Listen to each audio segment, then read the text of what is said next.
Hey everybody, thanks for joining me here and thanks for checking out my podcast. Don't forget to subscribe to my YouTube channel and click the notification bell for new episodes. You can also find Shine Without Shame on Spotify and Apple Podcasts. My guest today is Dr. Faraneh Carnegie-Hargreaves. Faraneh is a chiropractic physician practicing manual therapy, acupuncture, and lifestyle medicine in South Windsor, Connecticut. She supports people of all ages in implementing gentle and sustainable body practices to resolve pain and improve well-being. Faraneh enjoys creating spaces for women to feel nourished and vivified, and she founded Be Joy, Seek Joy, a women's soul-working community in 2016. Faraneh, thanks so much for joining me today. Thank you so much for having me, Tiffany. It's a pleasure. Likewise, I am so happy that we get this opportunity to connect, a little more time to connect. Normally, we have seen each other in the past on Zoom through a women's group that we're both connected to.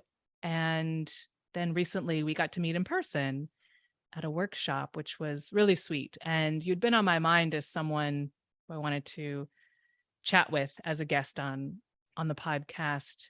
And then when I saw you at that workshop, I think it was last month, I thought, oh, this is it. This is my opportunity. I want to say hi in person and connect. And I believe even a friend might have recommended you. And I think it's going to be really interesting to hear about your perspective through the work you do, mind, body, and I think spirit as well, and how you do help people work through challenges, traumas, maybe physical, maybe mental, but also it'd be interesting to hear you speak a little bit about shame and how you interact or come across shame in the work you do, and maybe even beyond the work you do. But I will say for the audience, just as a reminder, or for people who are new to the podcast, I was inspired to start the podcast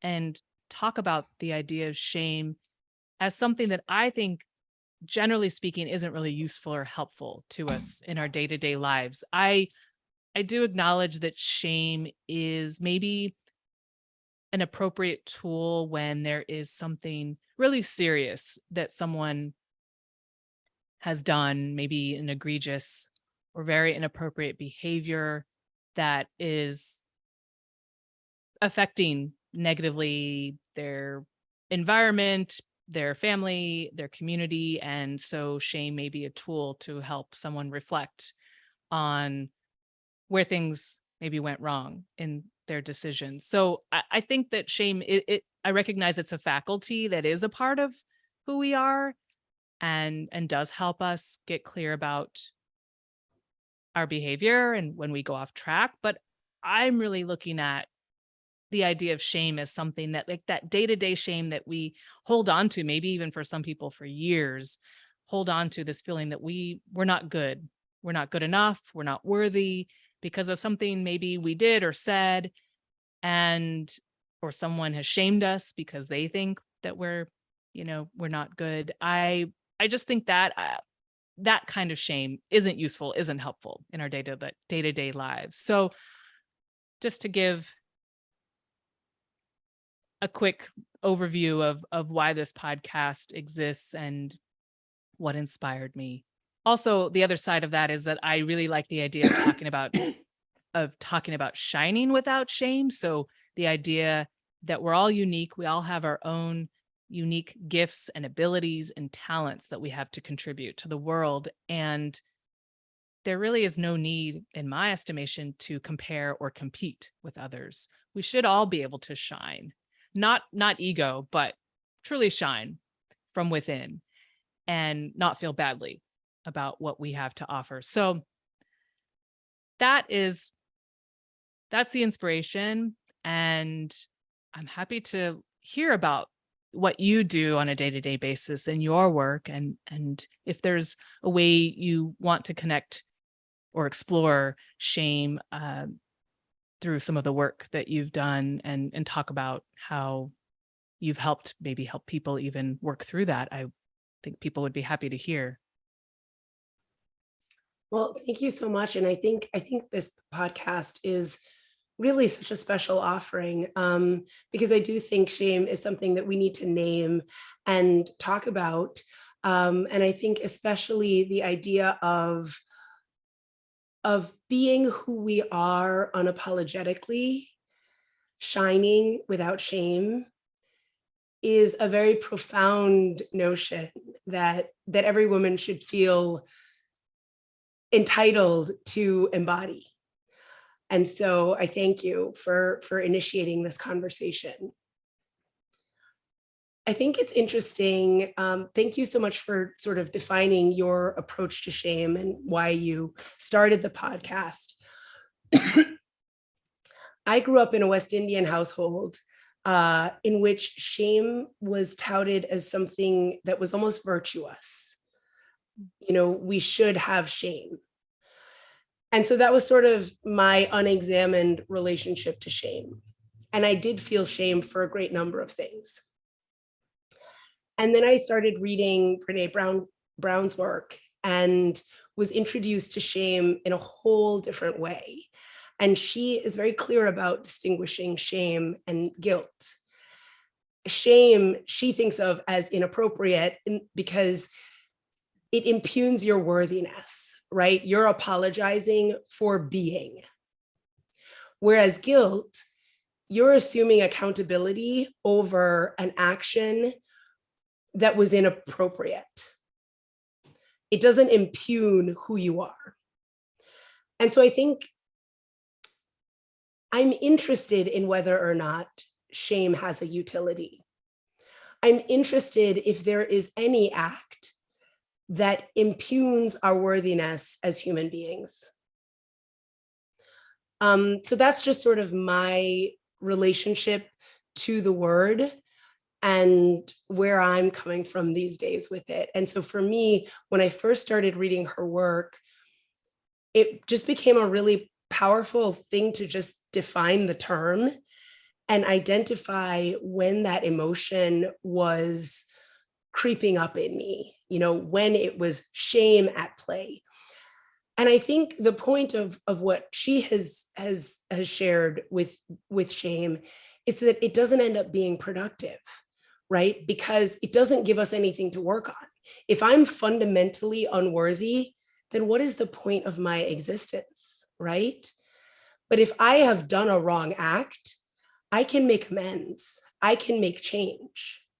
And so guilt becomes a very functional activity if we use it appropriately, right? If we use it to take accountability. Whereas shame erodes at our very essence, right? Then we can't shine. So I was reading that book. I don't remember the first book that I was introduced to, so I'm not gonna pretend, but one of her early books. I'm a Brené Brown devotee, and so I've read them all, and I don't remember which one she sort of initiates this concept with. But I was reading a Brené Brown book, when I first started working as a chiropractor, and I had a client come to me, and I was just sort of fresh out of school, and like, you know, the red flags were the scariest thing ever. And this person presented with a couple red flags. And I didn't have any clinical experience, any discerning about or discernment about how you communicate to somebody what you might be concerned about and get them support in a emergent, a safe, gentle way. And so basically I scared this person. And it was just such an intense interaction. And honestly, one that almost prioritized my comfort over the person's comfort. Do you know what I mean? Where you're just like, no, this is a problem and you need to get help right away in a way that isn't helpful by way of communication, if that makes sense. So I had this interaction.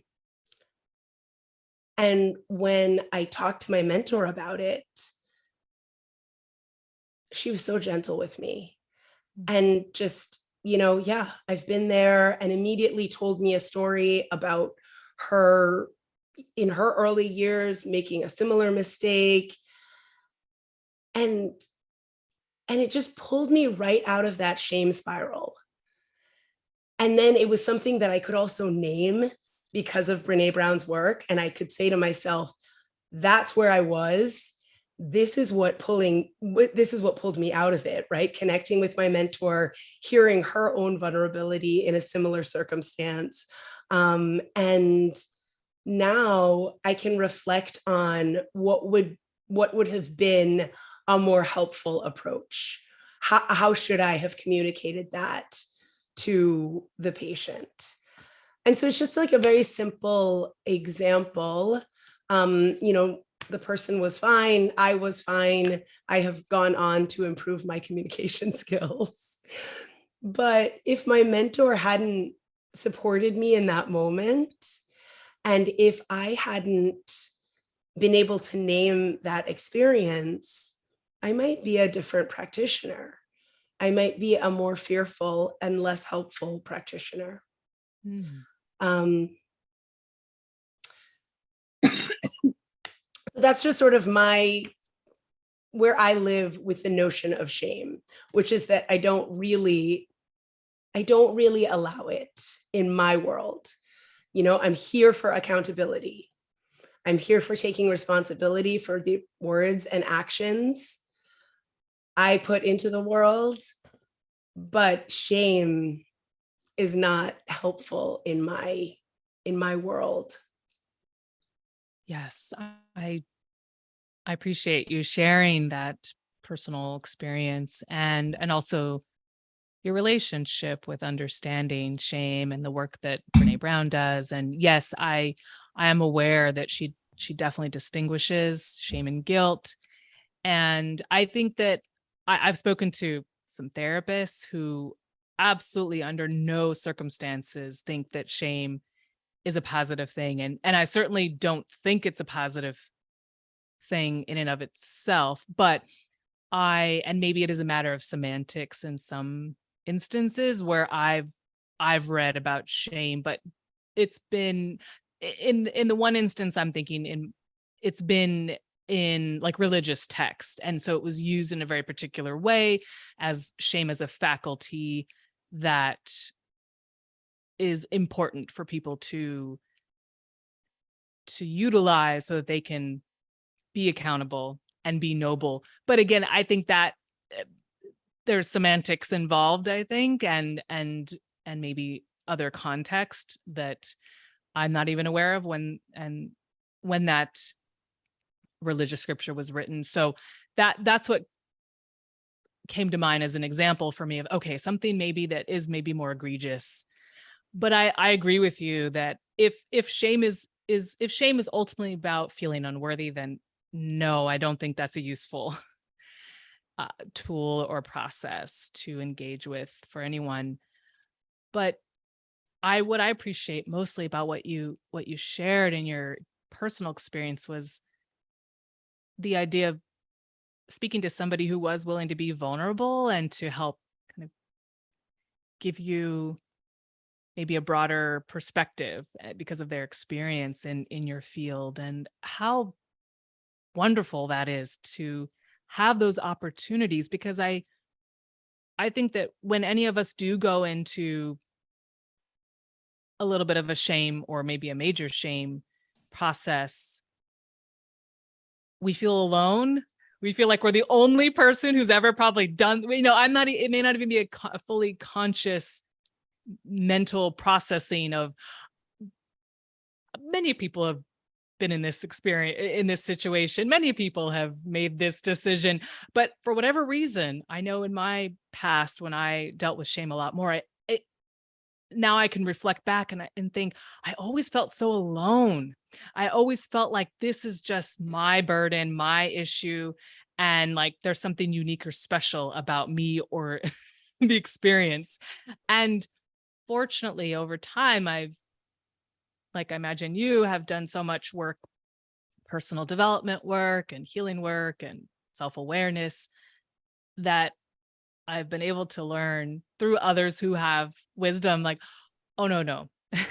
you're there's nothing unique and special when it comes to making mistakes or, but man, does it really bring a person, or at least in my experience, to a really isolated place, right? And there is there is something I think so encouraging in the compassion that others can bring to helping us gain insight, into our challenges, into our struggles. I think that, and the way you speak about it, Faraneh, it not to say that wasn't a hard experience, because obviously that was your professional, the start of your professional career in chiropractic, but the way you speak about it now, it doesn't feel like it's gripping you inside. And that's so nice to just, I think, for people to be reminded that, yeah, we all make mistakes. We all misstep. It's not the end of the world. It's not the end of our journey of trying to improve and grow and evolve. And so I appreciate the energy and the spirit with which you shared about your experience, and having that mentor, that person who could be vulnerable and could share more insight and wisdom. I think we could all do that for each other in so many different areas of life. And I think when I first thought about speaking with you about, and then learned that you were a chiropractor, I thought, oh, it would be interesting to hear Faraneh speak about shame showing up in the actual body. And I don't know if that's something you want to explore, or if there is anything that you want to offer from that perspective. But I know that shame, because for many people it can be very deep, and there can be a long-standing relationship with it. And I just wonder if you're open to it, what and even if you're aware if the work you're doing is helping people get in touch with kind of releasing shame. I don't even know. Maybe it's so deep and so personal and intimate. It may not even be easy to know, but I'm curious, what, if anything, have you learned about that in your work? So it's interesting that you asked the question. I would never have thought, like I said, it's not a word that I really use or explore in my mind a lot anymore these days. And so I was interested, like, oh yeah, how does shame show up in the body, and in what ways might my work affect that? And I think we're coming to, it's coming to feel very true to many people, the relationship between mind, body, and spirit. I think we have a lot of evidence from a lot of different scientists and scientific spheres that this is true. This is an interconnected truth of being a human being. But one of the first sources that I discovered sort of early on was the work of Candace Pert, who's a neuroscientist and a pharmacologist, and did some early work in understanding that our emotions are communicated to all of the cells in our bodies. So I think sometimes we think of like neurotransmitters as like either go from the brain to a structure. But in fact, that information is communicated to every cell in the body. And so when we feel something, that information is communicated to every cell in our body. And so necessarily what we feel is experienced by every part of us. And so of course that will manifest in our posture, right? So when we feel ashamed of something, it's going to make us want to retreat, right? I don't belong here. I shouldn't exist. And so you get a very kind of hunched forward, protective posture. And that actually creates a lot of tension in the body. good posture is actually the least amount of effort for the body. So when we're in, a lot of people say, oh, good posture is hard for me. And that's because things aren't moving as they should. But good posture is actually the least amount of effort for the body. So when we experience these kinds of intense, especially emotions that, again, impugn our worthiness, like, challenge our right to be here. Those kinds of emotions can be very taxing on the body. And so I don't necessarily think of myself as working with those kinds of emotions or releasing those kinds of emotions. But I have often appreciated that, short of getting in an accident, a lot of the pains that people experience aren't just physiological in nature, right? So we are typically going through emotional stressors when our bodies fail us, either, through neck pain, back pain, those kinds of routine things, but also getting ill. And, there's a lot of evidence to sort of correlate that relationship. So there totally is a relationship between shame and how that might manifest in the body. Conversely, joy and connection are really powerful healers for the body.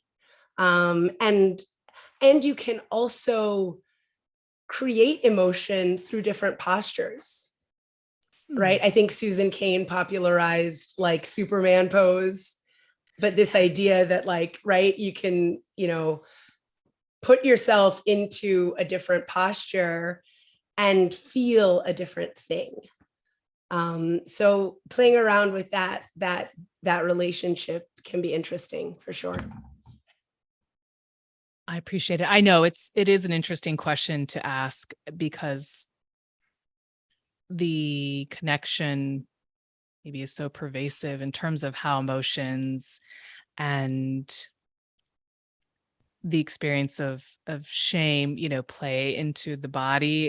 It like you said, it manifests in so many ways. So I imagine it's not easy to pinpoint, specifically, okay, like you said, that I don't necessarily focus on releasing those kinds of emotions. But I was thinking of you as a chiropractor because with my chiropractor, I often have the muscle testing done on me. And I know that's something that chiropractors are trained in when they are, going through their schooling. But I always find it so fascinating when my chiropractor is doing the muscle testing, because he's doing muscle testing for not just like what foods are good for you or,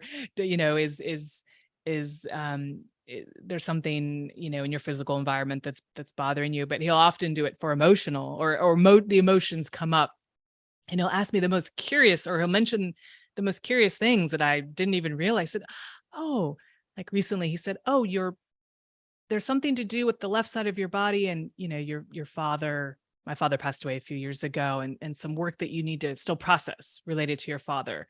It was not specifically shame, but it just, every time I go through that process with him, I'm always just so amazed at his ability to tap into what is being held in my body emotionally. And so that was partly why I was curious of asking you. But shame, I know, is such a particular, instinct and emotion. It may not be easy to get to the heart of it through body work, to be clear. But I do appreciate a little bit more of your explanation about how science has been looking at the body and the mind. And I was reading somewhere recently by somebody who does body work and correct me if you know differently, but that there are more neurons or neuroreceptors in the gut than there are on the entire spine. I thought, oh, wow, that is an interesting bit of information. So just, again, connecting the emotional part of how we deal with challenges emotionally, but also how our body probably, no doubt, holds on to so much and so many different parts of our body. I find it fascinating, and I think that there is a lot of room for people to start to get more in touch with and educated about the body and the mind and even the spirit connection. And I would be curious also to hear about the work that you're doing with your, is it your organization, the Be Joy Seek Joy work that you're doing? Would you please share about that and what's been going on in that arena? Sure, sure. That's just a sweet space that I started in 2016 for a couple reasons, I think. I think number one, I was just craving, in my 20s, craving women's community and yeah, wanting to have meaningful conversations with other women. So yeah, it's really fun to go for coffee or to, go out to dinner or, you know, meet, for a walk. But how do we build relationships? How do we have more meaningful interactions? That was something that I was interested in developing in my 20s. And then also this idea that I was meeting so many incredible women and kind of wanting them all to meet each other. And so this idea just came to me to have a space that would allow for that. And so for several years, we met quarterly. One of the women would present something and facilitate an experience based on her joy, on her insights, and we would all partake. And then, in 2020, we moved online, and so we had a few different series with like sort of monthly events, so like 4 or 5 events in a series, and we would meet back to back months. And then now our next event will be in November, so our first in-person event since 2020 will be in November. And so we're sort of expanding our offerings. We'll bring back the quarterly in-person events and also explore some of the theme. This year, our theme is connection, but we'll explore some of the theme online with Zoom book club and service projects. And so we have a bunch of new things on the horizon. But it's just been a very, very sweet space for women to connect with each other in this kind of deeper way, in the hope that we keep coming together and keep forging these bonds and building our relationships, but also that we're doing our own soul working, right? That the materials and the insights and the joys that we're experiencing together are facilitating our own soul growth. So it's just been a sweet space that I've enjoyed. But I did want to go back to your reflection. I didn't mean to dismiss the idea of shame being in the body. And there's so much listening that happens with my body and my patients' bodies, with my hands and their bodies. And so there's a lot in that interaction that can be quite beautiful and quite helpful, I think, in helping people to transform or transmute different experiences. And so I think one of the most humbling things about my work is that piece, which is that yeah, our bodies do hold a lot. And you might come to me for neck pain, but that is a quite layered experience in your own body. It might be because of a disc injury, but it might also be because of, some really intense relationships, or a trauma you experienced years ago.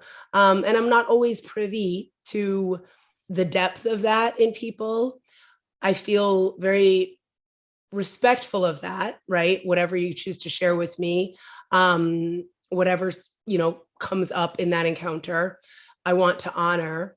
But it can be quite profound. And I absolutely encourage people to explore that side of things. I had a really, really juicy conversation with Bo Forbes, who's a clinical psychologist who has done a lot of body-based therapies, has, in the yoga world, and she's currently writing a book about embodiment. But she realized early in her clinical career, the sort of that talk therapy, or keeping everything sort of in the mind and in an ethereal place, was not the only place that healing could and needed to occur. And so, yeah, for whatever you have experienced or are experiencing or are looking to resolve, addressing things on multiple levels is important and is powerful. So being able to feel safe again in your body is exquisite. That's so nicely articulated. And thank you for coming back to it. I just didn't want you to think that I had to drill down so deep on Oh that no, you can idea. So drill. I'm glad that you want to join me on the excavation. I'd like to get as deep as possible as time allows. And, I think that having so many conversations now accessible to us online, for better or for worse, everybody and their mom has a podcast and has something that they want to share. And usually it's for better, but the point I'm trying to make is there's so much that's accessible now to us. And I think that the conversations that people are having with experts, or just, people who have an interest in an area of life, I think that it's just so wonderful that if you can get an internet connection, you can be connected to people who are talking about things that might be of interest to you. So I'm so happy to have people here who want to unpack and to get deeper. And everything is connected to everything in life, it seems, when you really boil everything down. So yes, I appreciate the people who, like you said, you have to be in your work. You're using your mind and your body and your hands to connect and to gather information and to be supportive. And I do hope that people, look to a resource like chiropractic work, if that's something, that they can afford, that's an option. But I think that I know I've had amazing success with it on all levels. Like I shared the example of my chiropractor doing the muscle testing and telling me that I need to. He didn't tell me I need to. He just said very kindly and lovingly, yeah, I think you need to still process some things about your father. Oh, I didn't know I would get that from my chiropractor. Thank you. So I appreciate the people who do that work and who are not just sticking solely to the textbook. This is what you do, this, and then this, that really are open to the integration. So I hope that people do find those resources if they haven't already. And I appreciate the work you're doing. And one thing I'll say is that, the embodiment piece, it's not something you necessarily have to work with a practitioner on, right? So just noticing where you feel shame in your body can be particularly insightful. I remember at the beginning of the pandemic, I chatted with Julie, who is our point of connection, and so she's a medical intuitive. And I talked to her. I don't think I had any health-based questions at the time. but it was sort of like right at the beginning of the pandemic, and I was feeling so bereft. And one of the things that she told me was, that I really needed to just rest. She was like, there's nothing to come forth right now, just rest. And one of the things I realized was that I thought I had been resting, right? I was getting 8 hours a night. I thought I was working at a healthy pace. Like, it's something that I thought I had been paying attention to for years at that point. So to hear that she was seeing somewhere in my body that I was not actually resting was a little bit mind blowing to me. And so I really sat with that, and I really sat with journaling about that. Like, what is rest? What is rest to me? And I realized it had to do with this worthiness piece, right? That I did not think I was worthy of occupying space on this earth unless I was productive and excellent in that production. And I felt that right at the base of my, so I'm going to say sternum, my breastbone.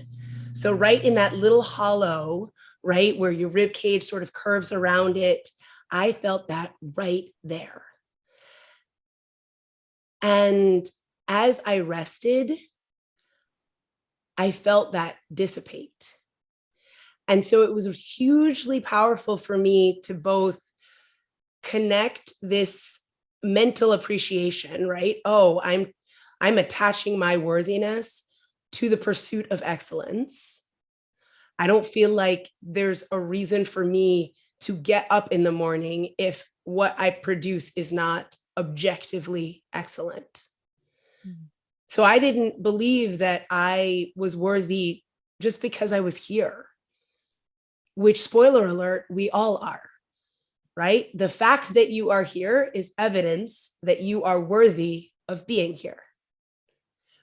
And I think we all, or many of us, attach our worthiness to a thing, right? Some people attach it to beauty. Some people attach it to whiteness.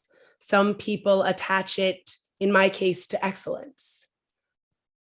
And so that process, acknowledging that process, I felt it in a physical place in my body, and then watching it dissipate was really profound for me.